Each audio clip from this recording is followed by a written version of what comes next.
우리 옆 사람 보고 인사하겠습니다. 주님의 이름으로 사랑합니다. 예. 다시 한번 인사했으면 좋겠습니다. 당신의 얼굴을 보니 마치 하나님의 얼굴을 보는 것 같습니다.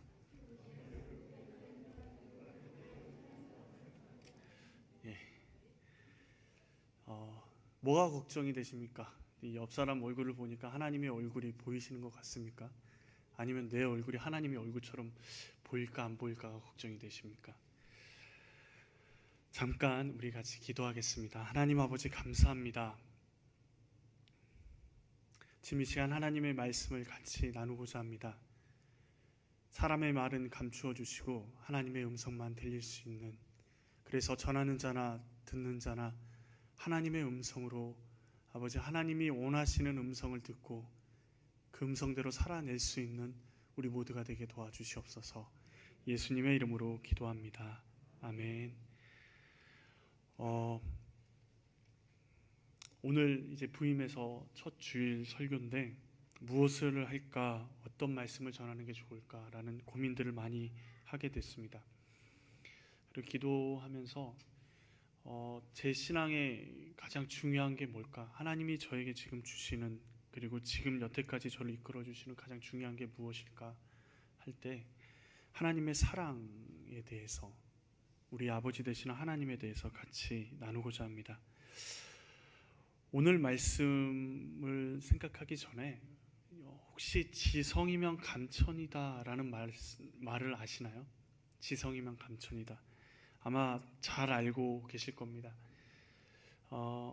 요즘에는 많이 나오지 않는데 예전에 오래된 영화, 드라마나 아니면 사극을 보면 어머님들이 아침에 목욕 재개하시고, 눈이 오나 비가 오나 찬물로 깨끗이 목욕을 재개하시고 머리를 단정하게 빗으신 후에 장독대에 가서 정한수를 떠놓고 어떻게 하죠?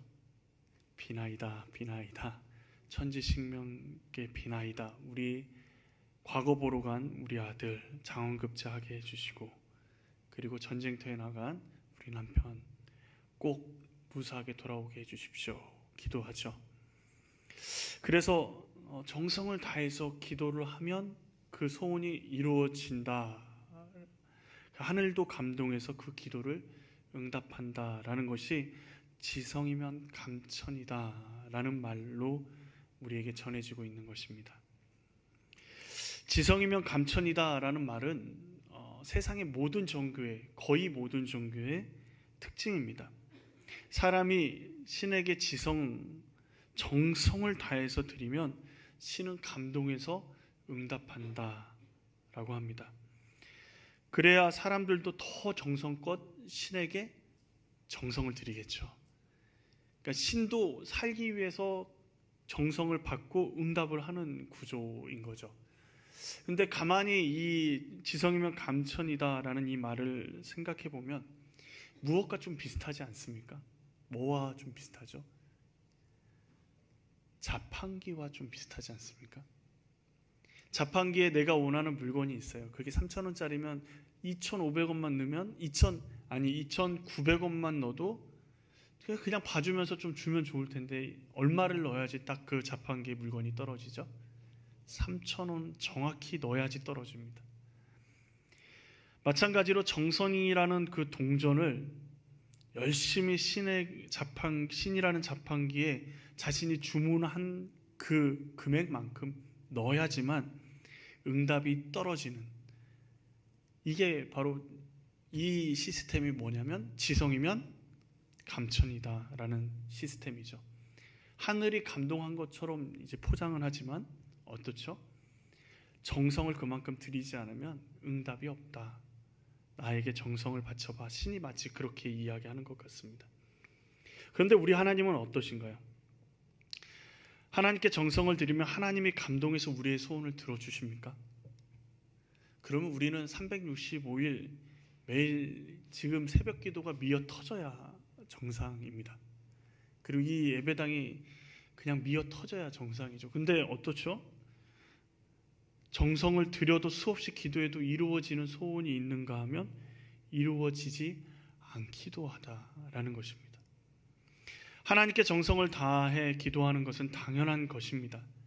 그러나 정성을 다했다는 것이, 정성을 다해서 기도했다는 것이, 간구했다는 것이 올바른 기도를 드렸다라고 이야기할 수는 없습니다. 우리가 올바른 기도를 드리기 위해서는 우리의 정체성을 정확하게 분명히 해야 합니다. 올바른 기도는 정성이나 뜨거운 열정, 뜨거운 기도, 뜨거운 시간, 최소한 10시간 이상 기도해야지 이런 것들이 아니라 우리의 정체성을 분명히 하는 데서부터 우리의 올바른 기도가 나온다라는 것입니다. 우리의 정체성이 명확하면 우리의 기도가 달라집니다. 우리의 기도가 달라지면 당연히 세상에서 우리가 미치는, 사람들에게 미치는 영향력 또한 달라지게 됩니다. 우리의 정체성을 분명히 하기 위해서 가장 중요한 것은 그렇다면 무엇일까요? 하나님과 우리와의 관계를 명확히 알아야 합니다. 먼저 우리가 깨달아야 될 것은, 우리가 지성이면 감천이라고 생각하는 세상의 많은 사람들이 믿고 있는 이 규칙을 가지고 있는 세상의 신과 우리 하나님과는 어떻게 다른가 알아야 합니다. 세상의 신들과 하나님 아버지와 다른 점을 예수님께서 오늘 비유로 말씀하시고 계십니다. 오늘 본문을 읽으면 하나님이 어떤 분이신지를 우리가 볼 수 있는 것이죠. 소위 불의한 재판장과 과부의 비유의 목적을 1절 말씀에 기록하고 있습니다. 우리 1절 말씀을 같이 한번 읽어볼까요? 1절 말씀입니다.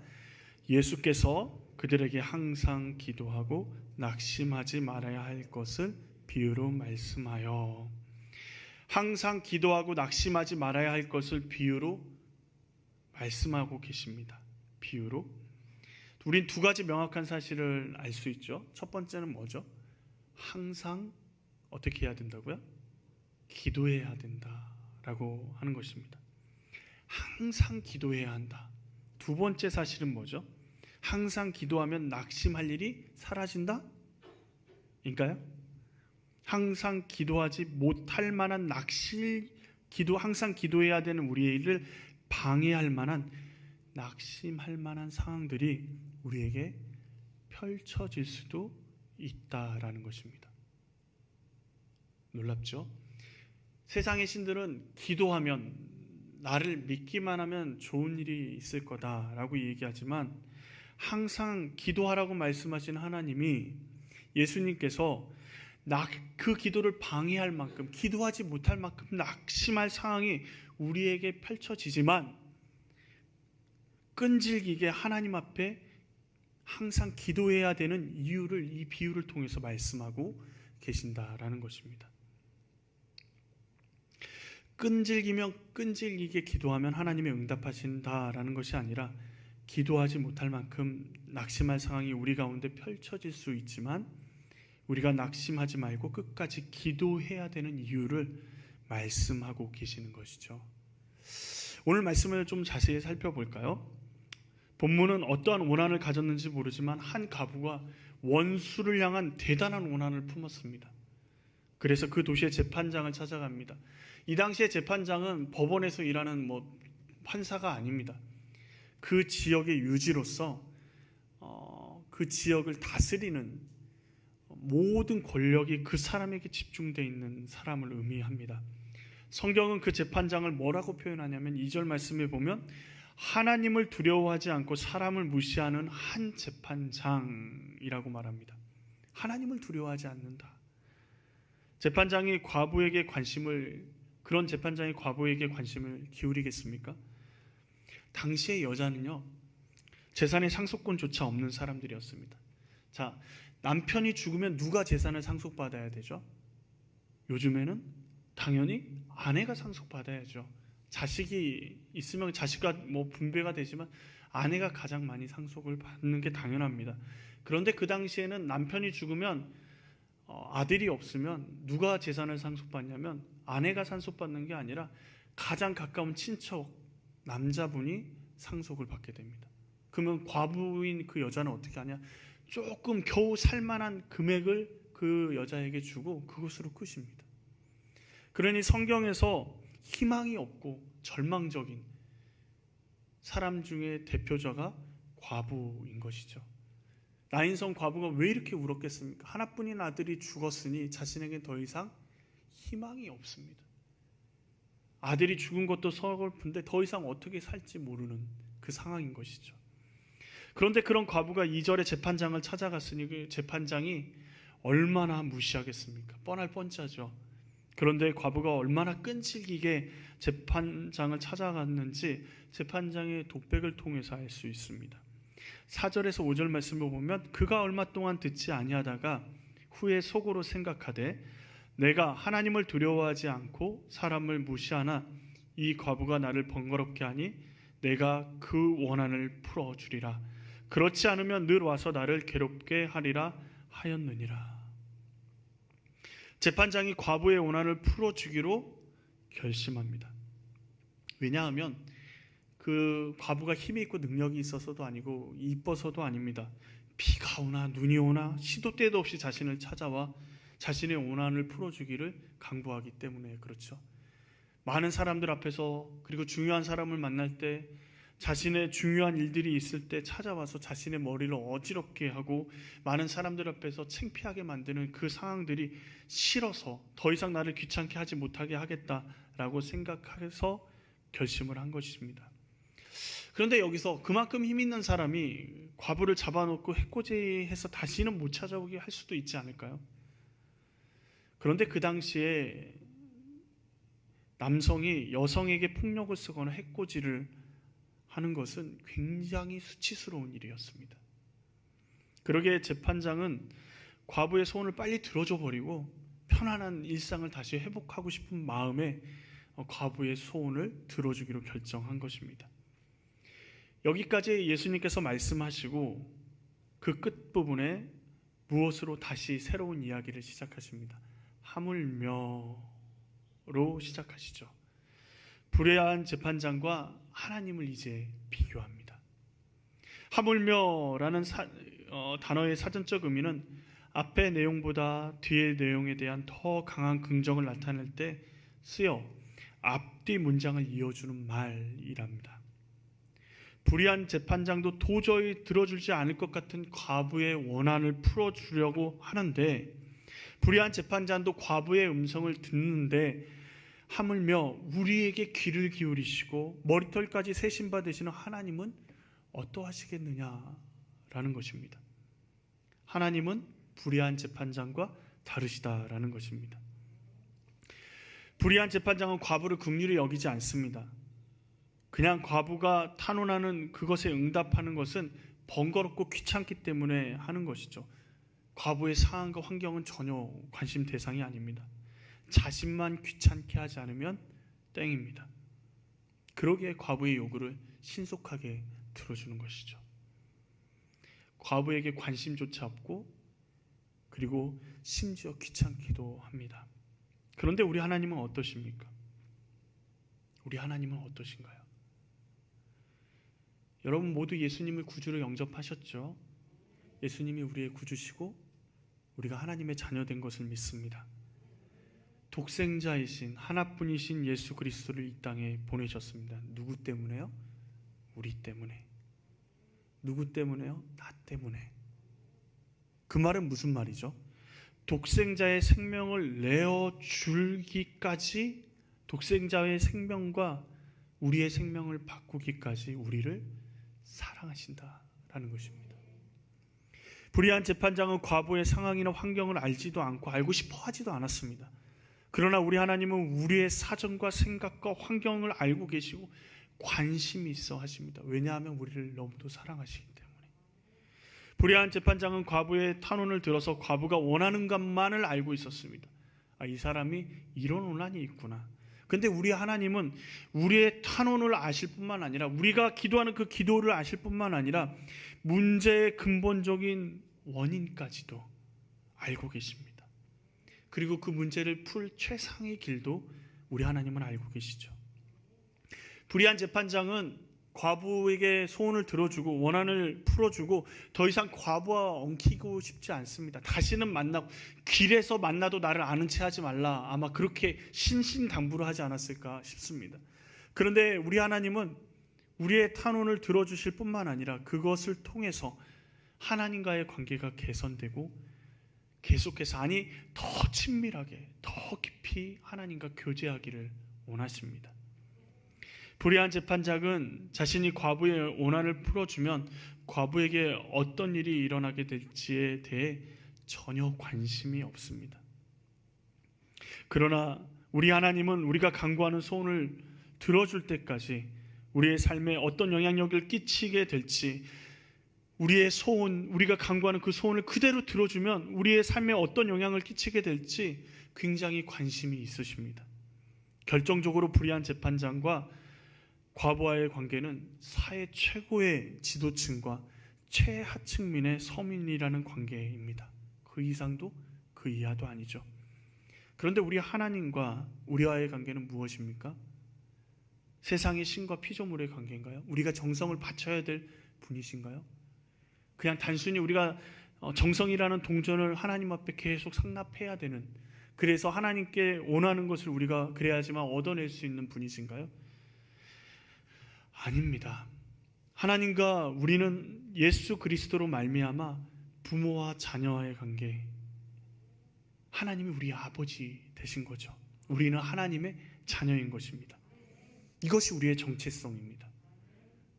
하나님의 자녀인 최성현, 하나님의 자녀인 목사가 아니라 하나님의 자녀인 최성현이 저의 가장 중요한 정체성입니다. 이것을 놓치면 세상의 그 금은보화, 어떤 금은보화도 아무 소용이 없습니다. 거기서부터 우리의 기도가 시작이 되는 것이죠. 그래야지 올바른 기도를 하실 수 있는 겁니다. 올바로 하나님께 간구하실 수 있습니다. 불의한 재판장과 하나님을 비교하시면서 말씀하신 예수님의 의도를, 말씀을 계속해서 묵상하는 가운데 몇 가지 깨닫게 됩니다. 조금 쉽게 설명하면 불의한 재판장이 과부의 원한을 풀어주었습니다. 절망 중에서 유일한 희망인 재판장을 바라보면서 내 원한을 풀어달라고 쫓아다녔던 과부가 원한이 풀리고 나서 과부의 인생은 어떠했을 것 같습니까? 목표가 하나였어요.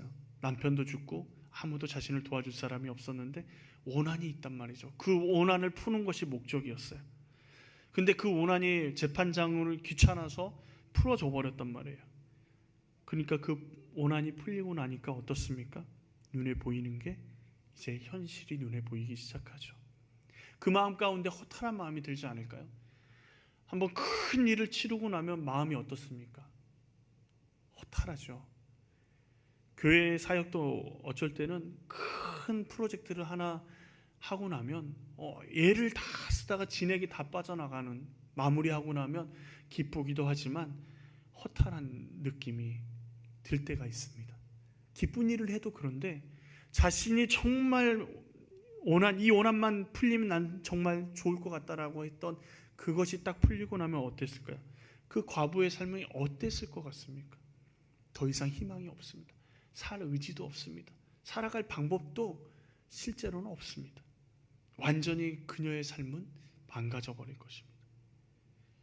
허탈감과 목적이 없는 자신의 인생으로 인해서 아마 자신의 삶을 거기서 마무리했을 수도 있겠죠. 하나님은 그 과부의 사정을 다 알고 계십니다. 과부의 원한이 풀렸을 때 과부가 어떤 선택들을 해갈지, 어떤 절망감 가운데 몸부림칠지를 알고 계십니다.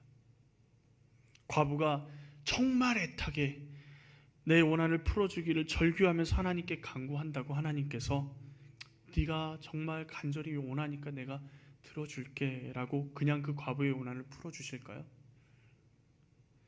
원한을 풀면 과부가 어떻게 살아가게 될지, 어떻게 망가지게 될지, 어떤 아픔을 겪게 될지, 어떤 절망의 수렁 속으로 들어갈지 알면서 하나님께서 그저 간절히 원한다고 그냥 그래 네 소원 들어줄게 라고 들어주실까요? 아마도 아닐 것입니다. 왜냐하면 하나님은 불의한 재판장이 아니시기 때문입니다. 하나님은 우리의 아버지 되시기 때문입니다. 과부의 소원이 먼저가 아닙니다. 과부의 삶이 먼저인 것이죠. 과부의 마음을 만지시기 시작하시고 그 소원을 뒤로 미루고 또 미루고 때로는 침묵하시고 안 들은 채 하시면서 그녀의 애달픈 그 마음을 같이 아파하시지만 듣지 않으시는 것처럼 침묵하시면서 그녀의 삶의 원동력을 원한을 갚는 거에서 하나님으로 달아 내가 너와 함께하고 있다. 나를 좀 바라보지 않으련 계속해서 사람들을 통해서 계속해서 말씀하시면서 조금씩 바꾸어 가실 것입니다. 그렇다면 과부의 입장에서는 어떨까요? 인간적으로 보면 너무 답답할 겁니다. 아무리 기도해도 아무리 간구해도 아무리 울부짖어도 40일 특별 기도를 하고 금식 기도를 해도 하나님은 침묵하시는 것 같습니다. 들어주시지 않는 것 같습니다. 그런데 하나님은 침묵하시는 것이 아닙니다. 사랑하는 딸을 위해서 일하고 계시는 것입니다. 우리 아버지는 우리의 정성이 아니라요, 하나님 앞에 잘 보이는 어떤 무엇인가가 아니라요, 우리를 사랑하시는 마음으로 응답하고 계시는 것입니다. 우리를 사랑하시는 마음으로요. 예수님은 우리의 아버지 되시는 하나님을 말씀하고 계십니다. 기도할 때 우리는 하나님과의 관계 가운데서 기도해야 합니다. 지성이면 감천이라는 말이 그리스도인에게는 절대로 틀린 말입니다. 우리가 아무리 정성을 들이고 하나님께 매달려도 아버지 되시는 하나님은 우리에게 해가 되는 일은 절대로 응답하지 않으십니다. 제가 하나님 앞에 기도할 때 하나님이 아직도 어렸을 때 그렇게 간절히 애타게 하나님 앞에 기도했는데 하나님이 들어주시지 않은 기도 제목이 하나 있습니다. 그게 뭔지 아십니까? 하나님, 저를 슈퍼맨처럼 만들어주세요. 저 하늘도 날고 힘도 세지고 싶습니다. 아무리 기도해도 들어주지 않으십니다. 아직도 응답하지 않으십니다. 그런데 왜 응답하지 않으십니까? 자녀가 생선을 달라 하는데 뱀을 주고 알을 달라 하는데 정갈을 줄 사람은 없습니다. 반대로 생각해 볼까요? 자녀가 정갈을 달라고 하면 정갈을 줄 부모가 있습니까? 뱀을 달라고 하면, 독사를 달라고 하면 독사를 줄 부모가 있습니까? 아무도 없을 것입니다. 하물며 하늘에 계신 우리 아버지께서 해가 되는 것을 우리에게 주시겠습니까? 하나님은 우리의 기도를 듣고 계십니다. 그리고 응답하시고 계십니다. 최선을 다해 우리의 상황과 형편을 아시기에 우리를 위해서 원한을 풀어주시기 위해서 응답하고 계십니다. 그 응답이 비록 우리가 기도한 대로 우리가 원하는 시기에 응답되는 것이 아니라도 하나님은 응답하고 계십니다. 그러기에 우리는 낙심하지 말고 계속해서 기도해야 하는 이유는 우리의 기도가 우리 뜻대로 응답되어지고 이루어질 것이기 때문이 아니라 내 기도를 듣고 계시는 분이 내 아버지, 나를 사랑하시는 아버지 하나님이시기 때문입니다. 우리의 기도를 하나님 아버지께서 듣고 계시기 때문에 낙심한 상황이 펼쳐져도 우리는 변하지 않는 진리, 내 기도를, 내 간구를, 내 절규를, 내 아픔을 듣고 계시는 우리 아버지 하나님을 바라보면서 항상 기도해야 합니다. 내 기도의 응답에 관심을 가지면, 그리고 언제 응답될까 거기에 희망을 두고 있으면 때로는 절망할 수밖에 없습니다. 그러나 아버지 되시는 하나님과의 관계에 초점을 두고 하나님께 믿음으로 하나님의 사랑에 기댈 때 우리의 기도는 간구, 정성이 아니라요, 사랑의 언어가 되는 것입니다. 하나님을 믿기 때문에 오히려 우리 가운데 힘든 상황이, 우리 가운데 절망적인 상황이 계속해서 펼쳐져 갈지라도 우리를 사랑하시는 하나님을 믿기에 하나님의 뜻을 구하며 더 기대하면서 기도할 수 있습니다. 불의한 재판장에게 간구하는 것처럼 하나님께 간구하는 것은 세상의 신과 동일하게 하나님을 대하는 것입니다. 이웃집 아저씨에게 대하듯이 우리 자녀들이 우리를 대하면 여러분 감정이 좋으실 것 같으세요? 이웃집 아저씨 대하듯이 대하면 뭔가 부탁하려고 하면 막 뭔가 정성 선물로 하고 뭔가 정성을 다 하고 나서 나중에 쭈삣쭈삣하면서 아빠 뭐 이것 좀 이렇게 하면 좋아하실 것 같습니까? 아, 흡족하다 이러실 것 같습니까? 우리 마음 굉장히 상할 겁니다. 내가 왜 얘를 이렇게 키웠을까? 내 자녀와의 거리가 이만큼 거리가 멀까? 하나님은 세상의 하찮은 신과 동일선상에 두지 마십시오. 하나님은 유일하신 하나님, 창조주 하나님이십니다. 그리고 그 하나님이 우리의 아버지 되십니다. 하나님의 뜻을 구하며 하나님 앞에 머물 수 있기를 원합니다.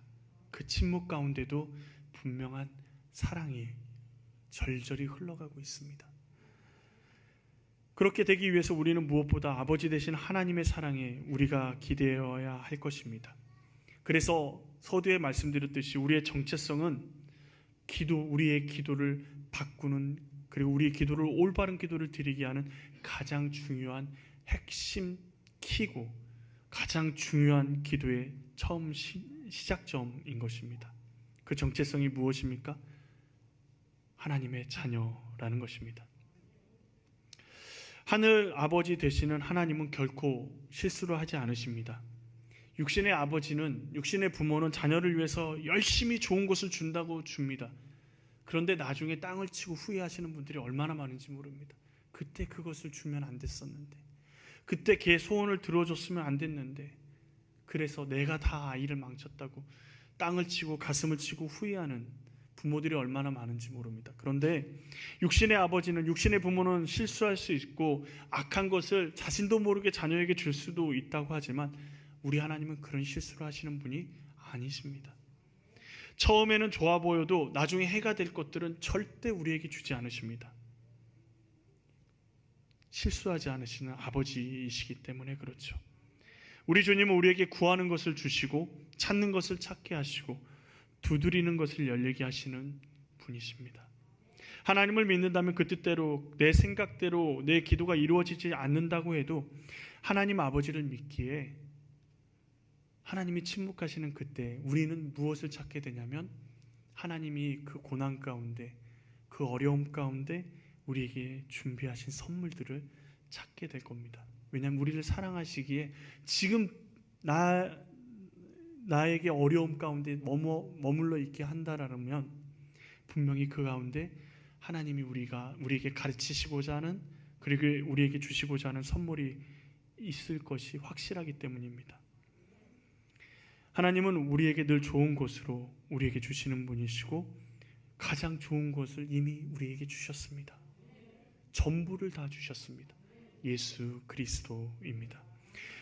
그런즉 너희는 먼저 그의 나라와 그의 의를 구하라. 그리하면 이 모든 것을 너희에게 더하시리라. 복음사랑 성도 여러분, 천지 만물을 지으신 분이 우리 아버지 되십니다. 그분은 우리의 기도를 듣고 계십니다. 그리고 우리에게 가장 좋은 선물인 예수 그리스도를 우리에게 주셨습니다. 그것으로 끝난 게 아니에요. 예수 그리스도를 주신 것으로 끝난 것이 아니라 뭐라고 얘기하시죠?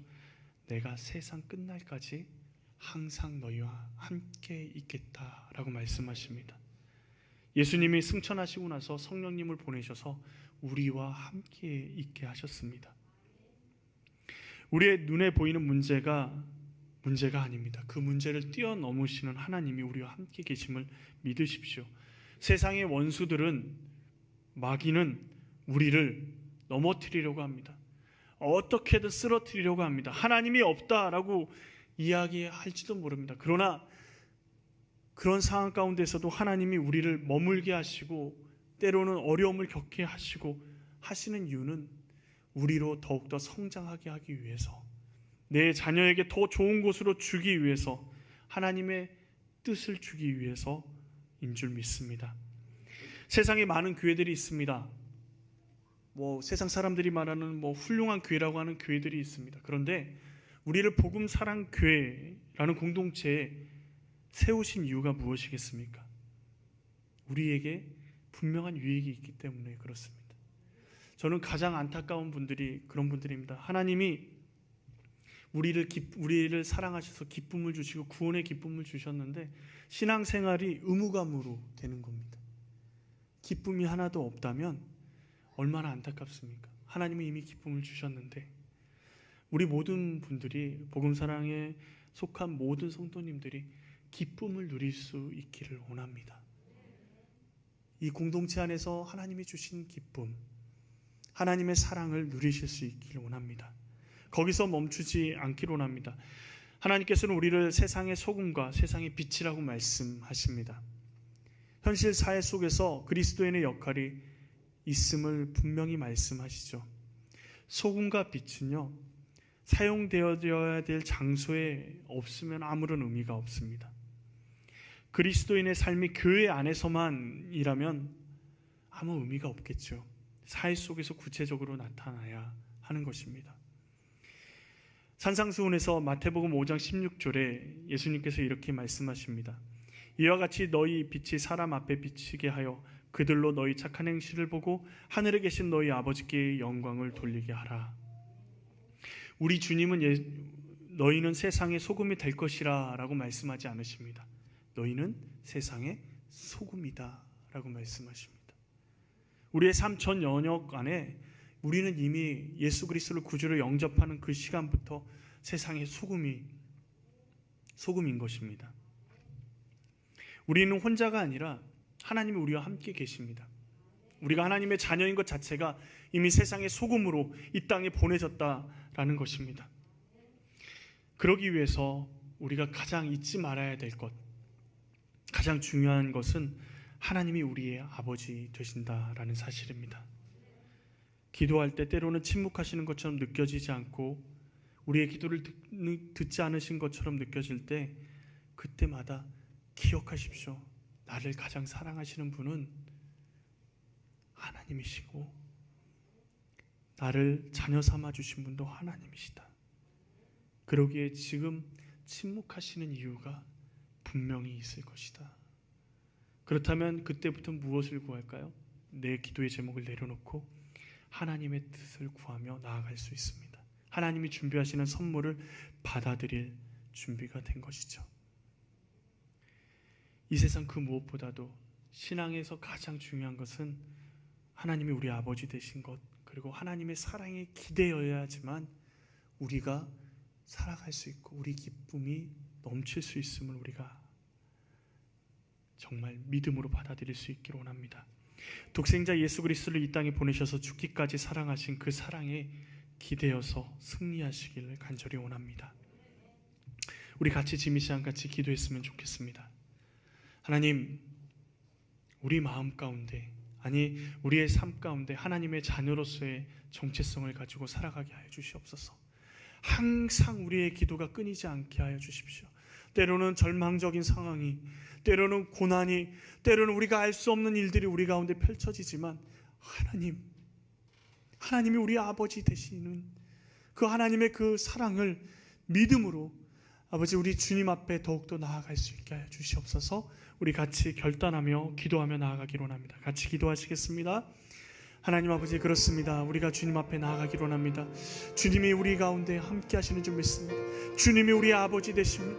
주님이 우리의 능력이 되십니다. 주님의 사랑이 우리의 전부가 되십니다. 하나님 아버지, 주님, 우리가 이 자리에 서 있는 것도 주님의 사랑 때문에, 주님, 우리가 이 자리에 아버지 주님 앞에 헌신하는 것도 주님 때문에, 하나님 아버지, 의무감이 아니라 주님을 사랑하는 마음으로 하나님, 주님이 우리 아버지 되시기에 아버지 기쁨으로 나아가게 하여 주시옵소서. 우리의 마음의 소원과 여러 가지 기도의 제목들 아버지 주님께 정성껏 아니지만 아버지 그것이 끝이 아니라 하나님이 우리를 사랑하시는 것을 먼저 깨달아 알고 주님 앞에 기도하며 나아갈 수 있게 해주시옵소서. 우리가 하나님의 자녀인 것을 단 한 순간도 우리 인생 가운데 놓치지 않고 아버지 우리가 하나님의 자녀답게 이 땅 가운데서 세상의 소금과 빛으로 살아갈 수 있도록 하나님 우리를 붙잡아 주시옵소서.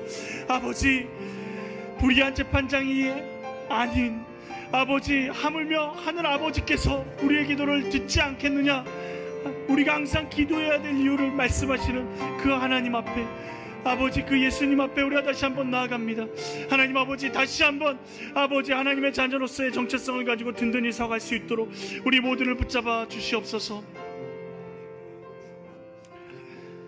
그렇습니다. 주님, 우리는 너무 연약합니다. 한순간 한순간 우리의 연약함들을 보게 됩니다.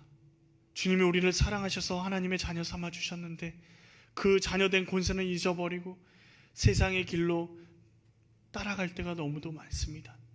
그러나 이 땅 가운데서 하나님의 자녀답게, 그리고 하나님의 사랑을 믿음으로 든든히 나아갈 수 있게 하시고, 어떤 상황 가운데서든 하나님의 뜻을 구하며 하나님의 사랑 앞에 머물러 서 있게 하여 주시옵소서. 주님, 세상의 소금과 빛으로 우리를 부르셨습니다.